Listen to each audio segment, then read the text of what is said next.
Olá pessoal, tudo bem? Vamos falar agora de um assunto quentíssimo para suas provas, um verdadeiro diferencial. Entendermos um pouco mais sobre a regionalização do território pernambucano. Como assim? Olha só, quando fazemos uma regionalização, é porque nós temos um objetivo. Em geral, a regionalização, ela pretende colaborar para interpretar melhor um espaço, tá? Então, a regionalização tem a ver com as divisões do espaço e, normalmente, essas divisões, ela tem qual objetivo, tá? Tanto para levantamento estatístico, porque as estatísticas vão permitir conhecermos melhor a superfície, né? Por exemplo, as características da população, as características da economia, né? Qual é a dinâmica geográfica que tem acontecido. Então, nós temos algumas organizações, né? Alguns órgãos públicos oficiais. Então, em geral, essas estatísticas são feitas pelas secretarias de planejamento. Então, as divisões do espaço, elas têm por objetivo o planejamento espacial. Por exemplo, onde que nós devemos fazer investimentos econômicos, por exemplo, para modernizar o parque industrial, onde que nós, por exemplo, temos que combater a fome, onde que nós temos uma quantidade maior de crianças e por isso termos uma política exclusiva, né, para aquela situação. Então, a regionalização serve para esse objetivo. Nós utilizamos aqui na aula todos os principais mapas disponíveis, né, pelas secretarias de planejamento que nós temos, né, no estado de Pernambuco. Então, temos bastantes informações. Elas caem sempre nas provas e pegam um monte de gente de surpresa, porque eventualmente o cara guarda um monte de nome, decora ranking, não é por aí. Se for para decorar, eu sempre sugiro que você sempre memorize só as coisas mais relevantes para fazer uma prova, tá? E o restante vai sendo absorvido por repetição, por exercícios. Então, olha só, cai muito, sempre. E por quê? Porque vai particularizar a análise e vai ver o seu conhecimento. E aí, sempre pega alguns candidatos. Por quê? Existem diferentes formas de regionalização. Existem várias regionalizações.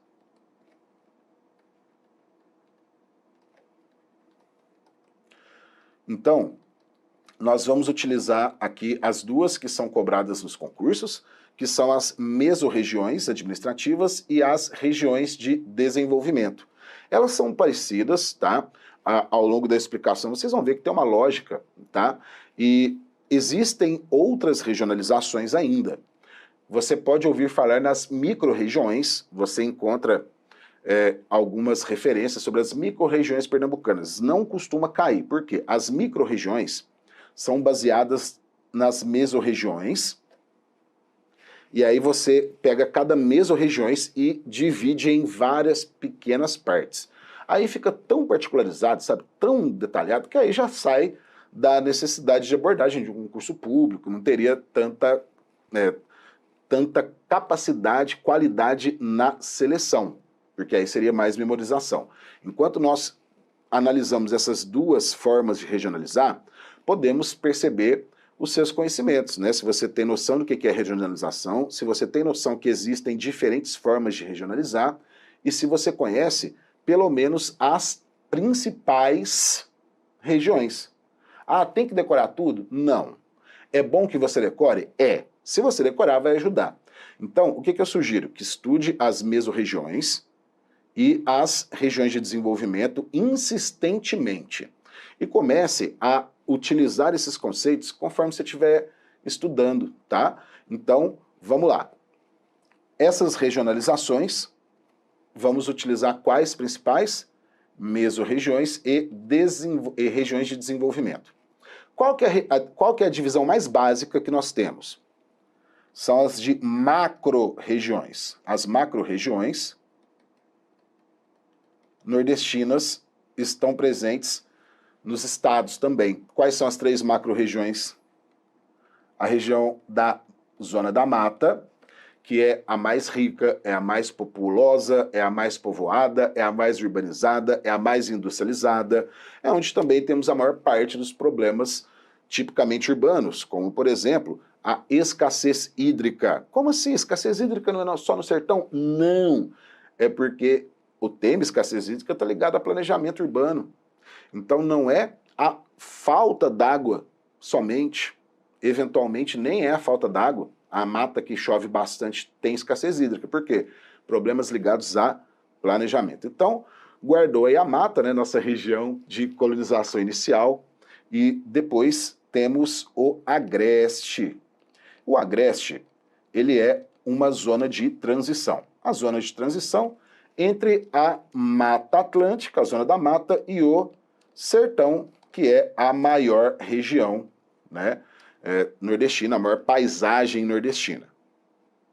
Então, antes de qualquer coisa, essas macro-regiões, elas são também compartimentos da natureza, e aí na hora de dividir o espaço, um dos critérios utilizados foi essa divisão da natureza, beleza? Então, olha só, agora a mata, nós podemos dividi-la em outras regiões menores. Nós vamos utilizar as divisões de regiões do desenvolvimento, na continuação a mesma coisa com o agreste, a mesma coisa com o sertão. De forma geral, o agreste você já sabe, se não sabe, anota aí, é caracterizado por ser a zona de transição. Tem um clima ameno, porque está numa região mais alta. Por quê? O agreste, ele fica sobre o Planalto da Borborema. E aí fica uma referência, o Planalto da Borborema é a principal formação geológica, talvez, do Nordeste, está presente em vários estados, né, cara? Chega até no Rio Grande do Norte, a Borborema Potiguar, até Alagoas. Então, nós temos uma formação que caracteriza todo o Nordeste. E temos muito a discutir, você vai ver melhor na sua aula de relevo, né, de aspectos naturais, que é uma aula objetiva, uma dica simples. Olha só, tem um efeito no clima, que é o efeito da altitude. Quanto maior a altitude, o que acontece com a temperatura? Você já sabe? Fica mais frio. Então, é a razão do agreste ser uma região de climas mais amenos, tá? E nós temos 2 faces da Borborema, uma face voltada para o Atlântico, né, e outra face voltada para o sertão. E nós temos, então, uma região que chove mais, né, a face atlântica na superfície também, onde estão os brejos de altitude. Então é a região fértil, né, é o berço, na verdade é o celeiro agrícola pernambucano, tá? Por quê? Porque a maioria das pequenas propriedades de agricultura familiar produtoras de alimentos estão no agreste, então é o celeiro do sertão e o celeiro da mata. Aí você fala, Sérgio, mas o sertão não é agora um dos polos mais dinâmicos do Brasil devido à fruticultura irrigada? É, só que a fruta não é só para o consumo interno, é para exportação para o território nacional e até para exportação. Os alimentos produzidos pelas famílias do agreste são para o consumo interno essencialmente, tá? Então, guarda essa referência e saber do tamanho da propriedade é importante, tá? E o tipo da agricultura também. Por quê? Na zona da mata, da colonização até hoje, nós temos grandes plantations, tá? E quando falamos em grandes plantations, nós estamos falando de grandes propriedades monocultoras com a produção voltada principalmente para exportação. Então a estrutura da distribuição da terra na zona da mata e no sertão é concentrada. Tem mais grandes latifúndios, grandes propriedades rurais, voltadas sobretudo para a monocultura. Fechou? E aí, quando falar de exportação dos produtos da monocultura, a expressão que deve ser utilizada é commodity, matérias-primas pouco transformadas, pouco modificadas. Então, considerando o que é a regionalização e as nossas principais macro-regiões, agora vamos dividir essas macro-regiões, tá? Vamos dividir essas 3 macro-regiões em 5 meso-regiões. Como assim? Olha, é fácil você identificar aqui que as regiões, elas foram divididas no mesmo esquema. Olha só, aqui seria qual região? A mata. Aqui nós temos qual região? O Agreste. Então, as 3 macro-regiões foram divididas como? Por exemplo, aqui nós temos o Sertão, só Sertão, tá? É a macro-região do Sertão. Mas o Sul também não é Sertão? É, só que nós vamos particularizar. Como? Como a região do Sertão? Não, como a mesorregião do São Francisco. Que é sertaneja? É sertaneja. Só que nós temos que levar em consideração que temos o maior potencial hidrelétrico instalado, né, na região, uma alta exploração hidrelétrica do rio, e também onde nós temos os nossos polos da fruticultura. Isso, inclusive, tem um baita impacto ambiental, pois a fruticultura ela colabora para acelerar a desertificação e também a salinização. Qual que é a diferença? Tá? Salinização é provocada principalmente pelo abuso de aditivos químicos, né, por exemplo, agrotóxicos, fertilizantes, enfim. Tá? E a desertificação é também ligada à exploração do solo, à exploração antrópica, só que é um problema típico de lugares desertificados, que são de clima semiárido. Tá? Então, a salinização é mais resultado da ação antrópica, né, do agronegócio, pois quase todos os produtos que são utilizados em química eles são sais, né? Então eles se dissolvem e rola aí a salinização. E desertificação, problema ligado ao clima e, claro, a ação antrópica, a exploração, beleza? Então você já viu aqui, dividimos o sertão, tá? E 1, 2, beleza? 3, opa, mas não eram 5? Eram, a divisão está na mata, tá? Por quê? Nós dividimos a região em zona da mata. Dá para dividir mais a zona da mata, porque o norte tem algumas diferenças com relação ao sul. Então aqui está toda a mata, tanto a norte quanto o sul, e tema quente para sua prova, a região metropolitana de Recife, beleza? Então, o primeiro passo é guardar essas mesorregiões administrativas. E veja como que já foi cobrado na prova. Por exemplo, aqui é uma questão da Banca Fundação Getúlio Vargas, né? Vamos trabalhar com diversas bancas, o nosso curso aqui é completaço, e quando falamos de algumas instituições como a Fundação Getúlio Vargas, se for ela que for fazer o seu concurso, o planejamento sempre estará presente. Por quê? Porque a Fundação Getúlio Vargas é uma grande instituição que o planejamento está na sua origem, tá? Então eles fazem muitos estudos econômicos, levantamentos estatísticos, levantamentos históricos, focam sempre, né, em aspectos da história recente do Brasil e em aspectos econômicos. Ah, beleza, economia, GV, tranquilo. Então, olha só, entre as características em uma questão da GV, é sempre abordagem econômica e, se for típico daquele estado ou típico daquela região, o assunto regionalização, aí pode ter certeza que, se não cair, o formulador da prova, ele pensou bem se ia cobrar ou não. Olha só que tranquilidade. Você, aluno estratégico, já vai chegar com um arsenal bem legal. Olha só, mesorregião é uma área geográfica que apresenta similaridades, né, tem uma certa homogeneidade, naturais, econômicas e sociais, que contribuíram para criar uma identidade regional ao longo do tempo, tá? Então, aqui em Pernambuco, temos, inclusive, bastante acentuadas as identidades regionais, tá? Então, vamos lá. Com base no mapa, identifica 5 mesorregiões do estado de Pernambuco. Olha só, de cara. Vamos lá? Você já viu que... Vamos por ordem. A número 1 é a região do São Francisco. Temos que lembrar da usina de Sobradinho, né, Paulo Afonso, Itaparica, da fruticultura. E os problemas da fruticultura, quais são os principais? Salinização e desertificação. Então, né, grande abraço para Petrolinda, olha o grande polo nacional, né, do agronegócio. Aqui, 2, temos a região do Sertão, tá? Desde o sertão de Pajeú, Mochotoque e até chegar mais a oeste, na região, né, do Araripe. Número 3, tá fácil agora, né? É a zona de transição.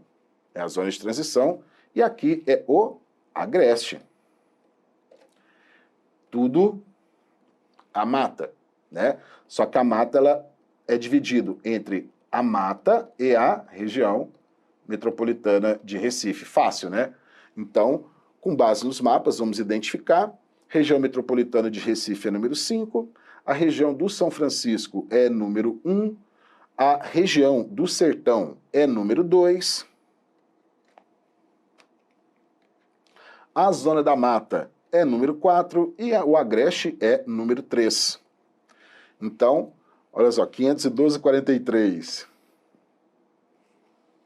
Opa, temos aqui a sequência que foi prevista, então, alternativa correta, alternativa C, beleza?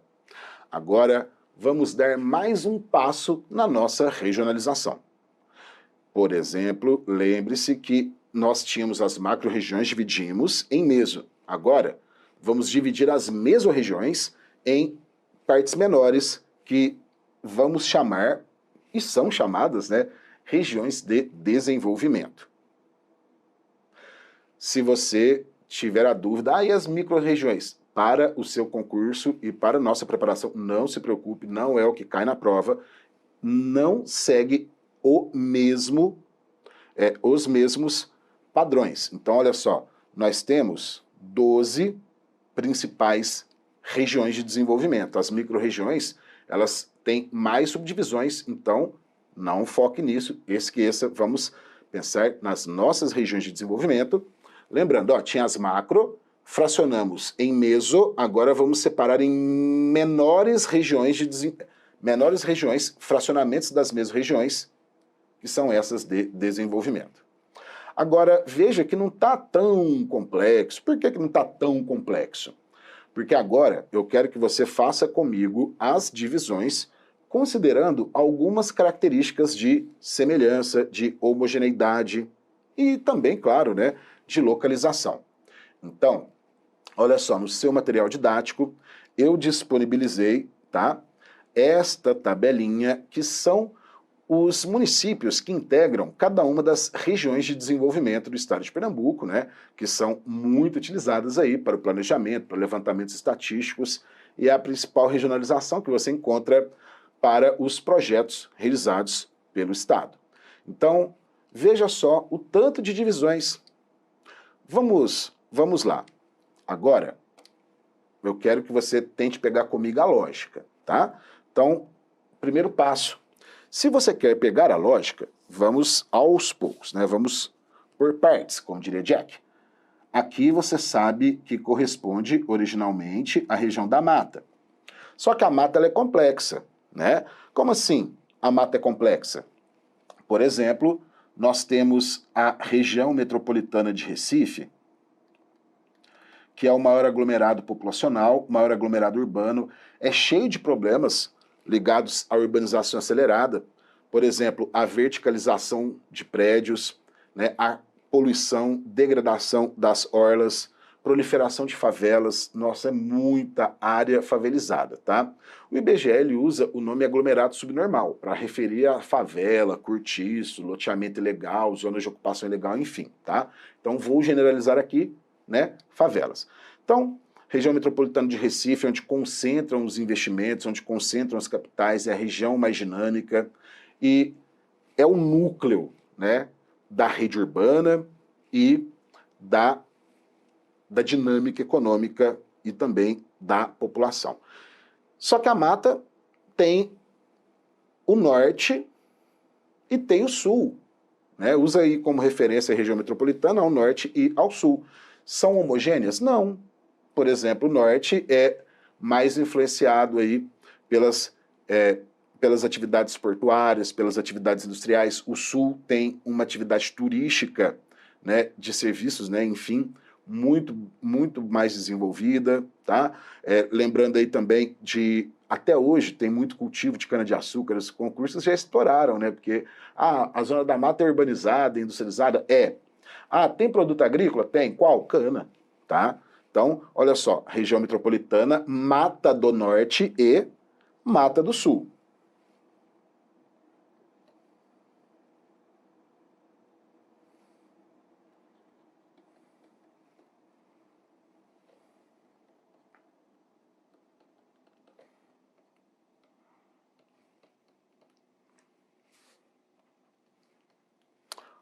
Ó, por exemplo, Mata Sul nós podemos citar aí Vitória de Santo Antão. Na Mata Norte, podemos citar Carpina, podemos citar Goiânia, né, cara? Olha, Goiânia, inclusive, faz limite, tá? Pô, limite com a Paraíba, região que é bastante, né, bastante conurbada com a região, quase junta já. E, basicamente, né, ó, Tracunhaém também, cara, região, né, histórica muito importante, da época lá dos holandeses, ocorreram vários massacres ali, Timbaúba, enfim. Agora eu quero focar no Agreste, que é o celeiro pernambucano. Lembra? Por que celeiro pernambucano? Porque nós temos a maior produção de alimentos em pequenas propriedades em agricultura familiar. Uma informação muito relevante é que todos os estados da região Nordeste, tá? Vamos considerar assim.